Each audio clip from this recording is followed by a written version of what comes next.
ಎಲ್ಲ ಕೇಳುಗರಿಗೆ ಶೀತಲ್ ಮಾಡುವ ನಮಸ್ಕಾರಗಳು. ಶ್ರೀ ಚಿದಂಬರ್ ಇನಾಮದಾರ್ ಇವರು ಬರೆದಿರುವ ದಡ್ಡನ ಮಾಡಯ್ಯ ತಂದೆ ಪ್ರಬಂಧ ಮಾಲಿಕೆಯ ಇಂದು ನಾನು ಓದುತ್ತಿರುವ ಪ್ರಬಂಧ ದಡ್ಡನ ಮಾಡಯ್ಯ ತಂದೆ.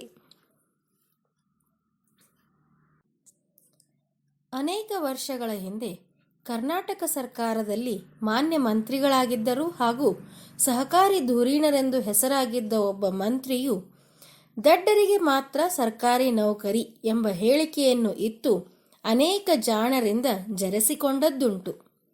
ಆದರೆ ಅಂದು ಅವರು ಹೇಳಿದ ಮಾತಿನ ಮತಿತಾರ್ಥವನ್ನು ಇಂದು ಮೆಲುಕು ಹಾಕಿದರೆ ಅವರೆಂಥ ಗೂಢವನ್ನು ಅಷ್ಟು ಹಿಂದೆಯೇ ಹೇಳಿದ್ದರಲ್ಲ ಎಂಬ ಗಾಢ ಅರಿವು ಆಗದೇ ಇರದು.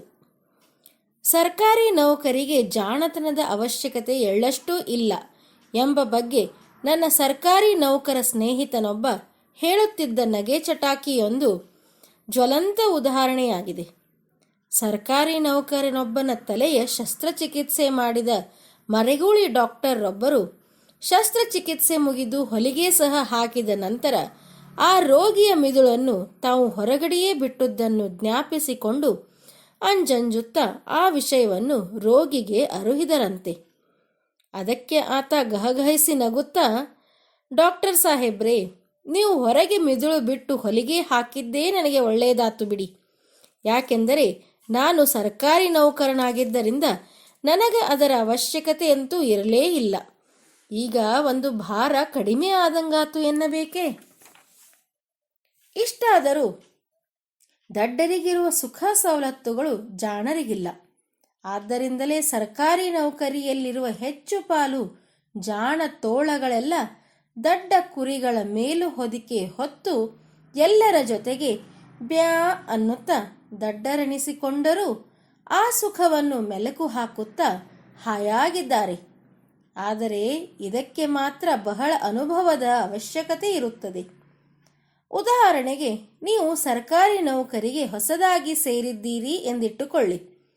ಆಫೀಸಿನಲ್ಲಿ ನೀವು ಸ್ವಲ್ಪ ನಿಮ್ಮ ಜಾಣತನವನ್ನು ತೋರಿದಿರೋ ಆಯಿತು.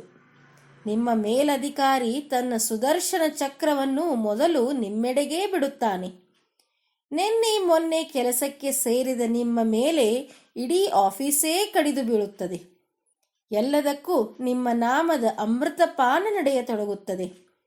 10 ವರ್ಷಗಳಿಂದಲೂ ಕಗ್ಗಂಟಾಗಿ ಬಿಡಿಸಲಾಗದೇ ಇರುವ ಸಮಸ್ಯಾತ್ಮಕ ಕಡತಗಳೆಲ್ಲ ನಿಮ್ಮ ಟೇಬಲಿನ ಮೇಲೇ ಬಂದು ಬೀಳತೊಡಗುತ್ತವೆ.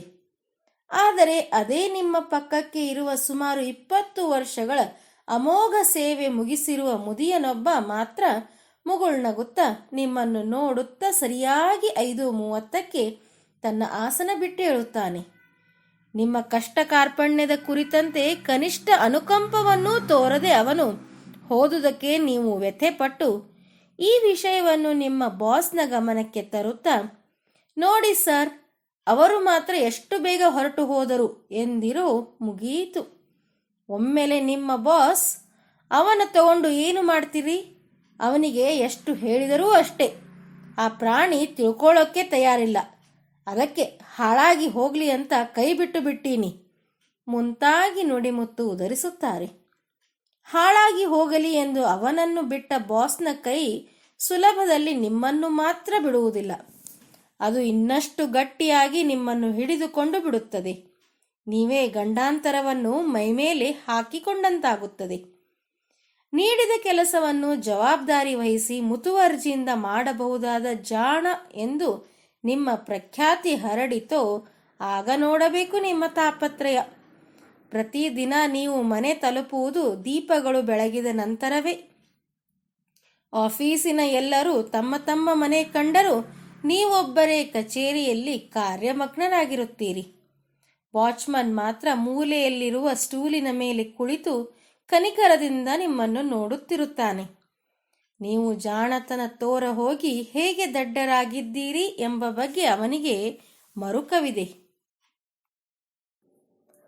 ಏನೇ ಆದರೂ ಇಂದು ಕರೆಕ್ಟಾಗಿ 5:30ಗೆ ಮನೆಗೆ ಬಂದು ಖಂಡಿತವಾಗಿ ಪೇಟೆಯಲ್ಲಿ ಸುತ್ತಾಡಿಸಿ 1.5 ಮೊಳ ಘಮಘಮಿಸುವ ಮಲ್ಲಿಗೆ ಹಾರವನ್ನು ಕೊಡಿಸಿ ತೊಡಿಸಿ ಸಂತೋಷ್ ಭವನದಲ್ಲಿ ಘಮ್ ಎನ್ನುವ ಮಸಾಲೆ ದೋಸೆ ತಿನ್ನಿಸಿ ಮಸಾಲೆ ಬೀಡ ಕೊಡಿಸುವೆ ಎಂದು ನಿಮ್ಮ ಶ್ರೀಮತಿಯ ಎದುರು ಬಡಾಯಿ ಕೊಚ್ಚಿ ಬಂದಿರುವ ನೀವು ಈಗ ರಾತ್ರಿ 8 ಕಾಲಾದರೂ ಹೊಲಸು ನಾರುವ ರಿಪೋರ್ಟಿನ ಅಂಕಿ ಸಂಖ್ಯೆಗಳ ಕೊಚ್ಚೆಯಲ್ಲಿ ಮುಳುಗಿ ಏಳುತ್ತಿರುತ್ತೀರಿ. ನೀವು ಜೋಲು ಮೋರೆ ಹಾಕಿಕೊಂಡು ಮನೆ ತಲುಪಿದಾಗಲೇ ನಿಮ್ಮ ಮನದನ್ನೆಗೆ ತಿಳಿದು ಹೋಗಿರುತ್ತದೆ. ಇಲ್ಲದ ಜಾಣತನ ತೋರ ಹೋಗಿ ಸಲ್ಲದ ಕೆಲಸಗಳನ್ನೆಲ್ಲ ಮೈಮೇಲಿ ಹಾಕಿಕೊಳ್ಳತೊಡಗಿರುವ ಕೋಣ ನೀವಾಗಿದ್ದೀರಿ ಎಂಬುದು. ಆದರೆ ಸರ್ಕಾರಿ ನೌಕರ ಈ ರೀತಿಯಾದ ಜಾಣತನವನ್ನು ತನ್ನ ಕಾರ್ಯದಲ್ಲಿ ಎಂದೂ ತೋರಬಾರದು ಎಂಬ ಅನುಭವಜನ್ಯವಾದ ಅಂಶ ನಿಮಗೆ ಹೊಳೆದಾಗ ಕೆಟ್ಟ ಮೇಲೆ ಬುದ್ಧಿ ಬಂತು ಎಂಬ ಗಾದೆಯಂತೆ ನಿಮಗೆ ಬುದ್ಧಿ ಬಂದಿದ್ದರೂ ನಿಮ್ಮ ಪೂರ್ವಕಾಲದ ಜಾಣತನದ ಕೀರ್ತಿ ಪತಾಕೆಯೊಂದಿಗೆ ನಿಮಗೆ ಅಂಟುವ ಕೆಲಸಗಳ ನಂಟು ಕಡಿಮೆ ಆಗುವುದಿಲ್ಲ. ಆದರೆ ಹಗಲು ರಾತ್ರಿ ದುಡಿಯುವ ಈ ಪ್ರಾಮಾಣಿಕ ಜಾಣವರ್ಗಕ್ಕೆ ಸಿಗುವ ಶರ ಏನು ಗೊತ್ತೇ? ಅದರಲ್ಲಿ ಅವನಿಗೇನೋ ಸೆಲ್ಫ್ ಇಂಟ್ರೆಸ್ಟ್ ಇರಲೇಬೇಕು. ಅಂತೆಲೇ ಈ ಕೆಲಸ ಮಾಡಿದ್ದಾನೆ. ಇಲ್ಲದಿದ್ದರೆ ಅವನ್ಯಾಕೆ ಮಾಡುತ್ತಿದ್ದ? ಸಮಥಿಂಗ್ ಇರದೆ ಯಾರು ಯಾಕೆ ಮಾಡ್ತಾರೆ ಹೇಳಿ ಈಗಿನ ಕಾಲದಲ್ಲಿ? ಇದು ಕೃಷ್ಣನಿಗೆ ಶಮಂತಕ ಮಣಿಯನ್ನು ಕದ್ದ ಆರೋಪ ಹೊರಿಸಿದಂತೆ. ಇದೆಲ್ಲ ನೌಕರಿಯಲ್ಲಿ ಜಾಣತನ ತೋರಿಸಿದ್ದರ ಕಥೆಯಾಯಿತು. ಮನೆಯಲ್ಲೂ ನೀವು ಜಾಗರೂಕರಾಗದೆ ಹೆಚ್ಚಿನ ಜಾಣತನ ತೋರಿದರೂ ಕಷ್ಟವೇ. ಅವಿವಾಹಿತರಾಗಿದ್ದಾಗ ಉಳಿದ ಸೋದರರಿಗಿಂತಲೂ ಜಾಣನೆನ್ನಿಸಿಕೊಂಡರೆ, ವ್ಯವಹಾರ ಕುಶಲ ಅನಿಸಿಕೊಂಡರೆ ಮನೆಯ 108 ಕೆಲಸಗಳು ನಿಮ್ಮ ಕೊರಳಿಗೇ ಬಂದು ಬೀಳುತ್ತವೆ. ಜೊತೆಗೆ ತಾರೀಫುಗಳು, ಸರ್ಟಿಫಿಕೇಟುಗಳೂ ಸಿಗುತ್ತವೆ. ಅವನ್ನು ಸ್ವೀಕರಿಸಿದಿರೋ ಪಡಬಾರದ ಕಷ್ಟಪಡುತ್ತಾ ಹೇಳಿದ ಕೆಲಸ ಮಾಡುವುದೊಂದೇ ನಿಮ್ಮ ಕರ್ಮ. ಆದರೆ ಉಳಿದ ನಿಮ್ಮ ಸೋದರರು ಇದಾವುದನ್ನು ಹಚ್ಚಿಕೊಳ್ಳದೆ ರಸಗವಳ ಮೆದ್ದು ನಿಮ್ಮೆದುರೇ ಮ್ಯಾಟ್ನಿ ನೋಡಲು ಹೋಗಿಬಿಡುತ್ತಾರೆ. ದಡ್ಡರೆಂಬ ಉಪಾಧಿಯೇ ಅವರಿಗೆ ಶ್ರೀರಕ್ಷೆ. ನೀವು ಗೃಹಸ್ಥರಾದಾಗಲೂ ಇದೇ ತತ್ವ ಮುಂದುವರಿಯುತ್ತದೆ. ಗೃಹಸ್ಥಾಶ್ರಮದಲ್ಲಿ ನೀವು ಬಹಳ ಜಾಣರು, ವ್ಯವಹಾರ ಕುಶಲರು, ಎಲ್ಲವನ್ನು ಅಚ್ಚುಕಟ್ಟಾಗಿ ಮಾಡುವವರು ಎಂಬುದು ನಿಮ್ಮ ಶ್ರೀಮತಿಗೆ ತಿಳಿಯಗೊಟ್ಟಿರೋ ಕೆಲಸ ಕಟ್ಟಂತೆಯೇ. ಆಕೆ ನಿಮ್ಮ ಈ ಗುಣಗಳಿಂದಾಗಿ ಹಿಗ್ಗಿ ಹೀರೆಕಾಯಾಗುತ್ತಾಳೆ. ಏಕೆಂದರೆ ಈ ಗುಣಗಳಿಂದಾಗಿ ನೀವು ನಿಮ್ಮ ಅರ್ಧಾಂಗಿಯ ಅರ್ಧದಷ್ಟು ಕೆಲಸದ ಭಾರವನ್ನು ಕಡಿಮೆ ಮಾಡುತ್ತೀರಿ. ಆಕೆ ಬೆಳಗ್ಗೆದ್ದು ಗೃಹ ಕೃತ್ಯಕ್ಕೆ ತೊಡಗಿದರೆ ನೀವು ಮಲಗಿ ಸೋಮಾರಿಯಾಗಲು ಇಚ್ಛಿಸದೆ ಅವಳಿಂದ ತೆಗಳಿಸಿಕೊಳ್ಳಬಾರದೆಂಬ ಸದುದ್ದೇಶದಿಂದ ಒಂದಿಷ್ಟು ಸಹಾಯಕ್ಕೆ ತೊಡಗಿದರೂ ತೀರಿತು.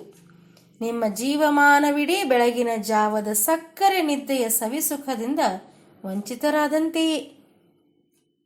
ನೀವೇನೋ ಈ ಕೆಲಸಗಳಿಂದಾಗಿ ನಿಮ್ಮ ಮನದನ್ನೆಯ ಕಣ್ಮಣಿ ಆಗುತ್ತೀರಿ. ಆದರೆ ಸ್ವಂತದ ಸುಖ ಮಾತ್ರ ಎರವಾಗಬೇಕಾಗುತ್ತದೆ. ಆಗೆಲ್ಲ ಪಕ್ಕದ ಮನೆಯಲ್ಲಿರುವ ಆದರೆ ಸ್ವಸುಖದ ತುರ್ಯಾವಸ್ಥೆಯಲ್ಲಿರುವ ಪತಿ ಮಹಾಶಯ ನಿಮಗೆ ಆದರ್ಶನೂ ಗುರುವೂ ಆಗಬಲ್ಲ. ಅವನು ಅವ್ಯಾಹತವಾಗಿ ಪಡುತ್ತಿರುವ ಸುಖ ಕಂಡು ನಿಮಗೆ ಕರಗುವಂತಾಗುತ್ತದೆ. ಅವನ ಹೆಂಡತಿಯೋ ಪ್ರತಿದಿನ ಬೇಗ ಎದ್ದು ಗೃಹ ಕೃತ್ಯಕ್ಕೆ ತೊಡಗಿರುತ್ತಾಳೆ. ಅವನು ಸಾಯಂಕಾಲ ಇಸ್ಪೀಟು ಆಡಲು ಕ್ಲಬ್ಗೆ ಹೋದರೆ ಆಕೆ ಪೇಟೆಯಿಂದ ಮನೆಗೆ ಬೇಕಾದ ಸಾಮಾನುಗಳನ್ನು ತರುತ್ತಾಳೆ. ಆತ ರಾತ್ರಿ ಸಿನಿಮಾ ಮುಗಿಸಿ ಸಿಳ್ಳೆ ಹಾಕುತ್ತಾ ನಿಧಾನವಾಗಿ ಬರುತ್ತಿದ್ದರೆ ಅವನ ಪತ್ನಿ ಅವನಿಗಾಗಿ ಬಾಗಿಲಲ್ಲಿ ಒಂಟಿ ಕಾಲಿನಲ್ಲಿ ಕಾಯುತ್ತಾ ನಿಂತಿರುತ್ತಾಳೆ. ಅವರಿಗೆ ಎಷ್ಟು ಹೇಳಿದರೂ ಅಷ್ಟೇ, ನಾಯಿ ಬಾಲ ಇದ್ದ ಹಾಗೆ ಎಂಬ ಒಂದೇ ವಾಕ್ಯದ ಆಕೆಯ ಶರಾದ ಮೇಲೆ ಈ ಭೂಪ ಸ್ವಂತ ಸುಖವನ್ನು ಸೋರೆಗೈಯುತ್ತಿರುತ್ತಾನೆ. ಈಗ ಹೇಳಿ, ನೀವು ದಡ್ಡರೆನಿಸಿಕೊಳ್ಳುತ್ತೀರೋ ಅಥವಾ? ಧನ್ಯವಾದಗಳು. ನಿಮಗೆ ಈ ಪ್ರಬಂಧ ಇಷ್ಟವಾದರೆ ಎಲ್ಲರೂ ಲೈಕ್ ಮಾಡಿ, ಶೇರ್ ಮಾಡಿ, ಸಬ್ಸ್ಕ್ರೈಬ್ ಮಾಡಿ. ಇಂತಿ ನಿಮ್ಮ ಶೀತಲ್ ರಾಜ್ ಪುರೋಹಿತ್.